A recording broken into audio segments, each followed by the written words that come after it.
घर खरीदने का अग्रीमेंट हो या कोई बिजनेस कॉन्ट्रैक्ट, लीगल डॉक्यूमेंट्स हमारी जिंदगी का एक बहुत बड़ा हिस्सा हैं।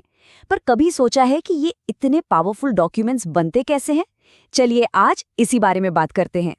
ये एक ऐसा सवाल है जो हमें सीधे लीगल प्रोसेस के दिल तक ले जाता है, और इसका जवाब अक्सर पर्दे के पीछे छिपी एक कला में है। जी हाँ, लीगल ड्राफ्टिंग। ये सिर्फ कुछ शब्द लिखना नहीं है, ये तो तर्कों को गढ़ने और समझौतों को एक ठोस शक्ल देने की कला है।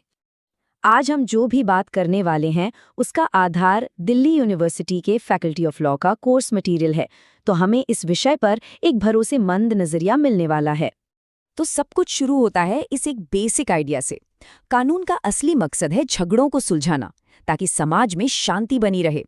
जब भी लोगों के हितों में टकराव होता है तो कानून एक रेफरी की तरह काम करता है।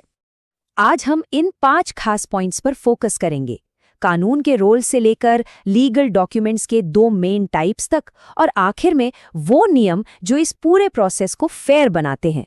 कानून को अच्छे से समझने के लिए हमें पहले इसके 2 हिस्सों को समझना होगा। इसे ऐसे सोचिए जैसे एक खेल के नियम होते हैं और फिर उस खेल को खेलने का तरीका होता है। तो ये स्लाइड कानून की बुनियाद को बहुत अच्छे से समझाती है।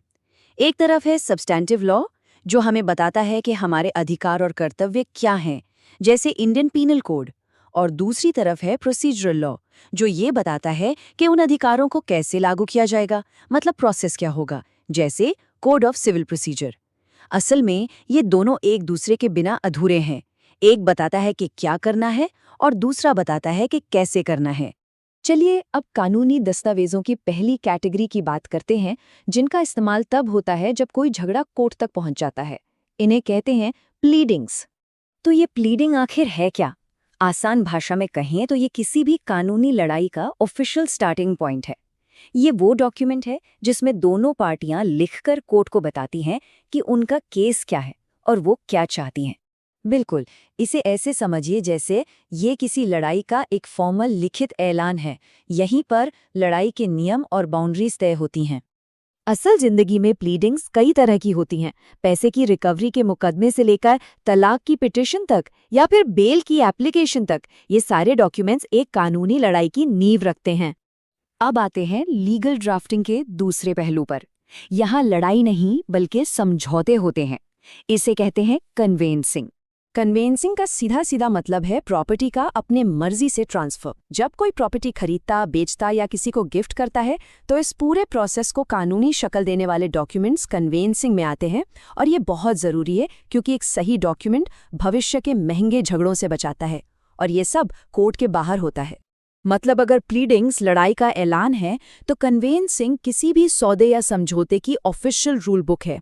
ये पक्का करती है कि सब कुछ साफ और कानूनी तौर पर पक्का हो। और ये स्लाइड तो एकदम क्रिस्टल क्लियर कर देती है। प्लीडिंग्स मतलब कोर्ट में लड़ाई के लिए, ये लड़ाई के हथियार हैं।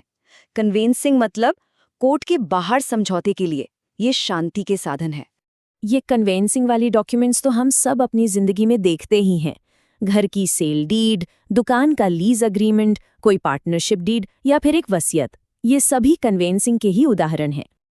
अच्छा, अब जब प्लीडिंग समझ आ गई हैं तो चलिए उन 4 बेसिक नियमों को भी देख लेते हैं जो ये पक्का करते हैं कि कोर्ट की प्रक्रिया बिल्कुल फेयर और ऑर्गेनाइज्ड हो। प्लीडिंग्स के 4 गोल्डन रूल्स हैं और इन्हें समझना बहुत जरूरी है। पहला, सिर्फ फैक्ट्स बताइए, कानून नहीं। कानून की बात करना जज का काम है। दूसरा, सारे जरूरी फैक्ट्स बताइए और सिर्फ जरूरी फैक्ट्स, फालतू कुछ भी नहीं। तीसरा, सिर्फ फैक्ट्स बताइए, ये नहीं कि उन्हें साबित कैसे करेंगे, वो सबूत बाद में आते हैं। और चौथा नियम, अपनी बात को एकदम छोटा और सीधा सीधा कहिए, कोई कहानी नहीं। तो सवाल ये है कि नियमों की जरूरत ही क्यों है? सिंपल सी बात है, ताकि किसी भी पार्टी को कोई सरप्राइज न मिले। ये नियम लड़ाई के मैदान को साफ साफ डिफाइन कर देते हैं, जिससे एक फेयर और फोकस्ड प्रोसेस मुमकिन हो पाता है। जैसा कि जस्टिस स्टेबल ने बहुत बढ़िया कहा था, प्लीडिंग का काम ही है संघर्ष के दायरे को सटीक रूप से तय करना। ये झगड़े को फैलने से रोकता है और इसे सिर्फ मेन मुद्दों तक ही सीमित रखता है। और ये हमें आज के दौर के एक बड़े सवाल पर लाकर छोड़ देता है। सोचिए, आज के डिजिटल दुनिया में जहां बहसें और तर्क पल भर में होते हैं और उनका